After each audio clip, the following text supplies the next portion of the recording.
Հնարավոր է արդյոք հղիանալ բարիատրիկ վիրահատություններից հետո։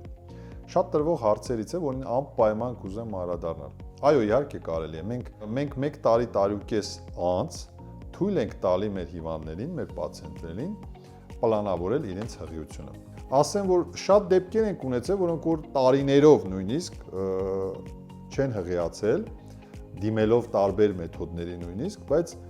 վիրահատելուց հետո ինքնուրույն 1 տարի անց ստացվել է հղիությունը։ Շատերի մոտ հիմա հարց կառաջանա, թե ինչու մենք 1 տարի կամ տարիուկես թույլ ենք տալի, որպեսզի այդ ժամանակահատվածից հետո պլանավորեն իրենց հղիությունը, ասեմ, որ 1 տարվա ընթացքում տեղի է ունենում քաշի նվազեցման ամենաշատ քանակը եւ այդ ընթացքում տեղի է ունենում սննդային եւ մետաբոլիկ փոփոխություններ։ Եվ 1 տարի տարուկես անց, երբ որ այդ process-ները հանդարտվում են, կանգնում են, հետեւաբար մենք այդ ժամանակ արդեն թույլ ենք տալի, որպեսզի հիվանդները պլանավորեն իրենց հղիությունը։ Մենք իհարկե խոսեցինք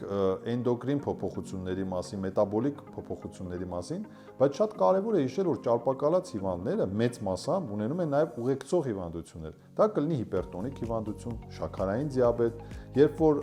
ճարպակալումը նվազում է, այսինքն մենք ունենում ենք քաշի կորուստ, դա նույնպես հնարավոր է վերանալ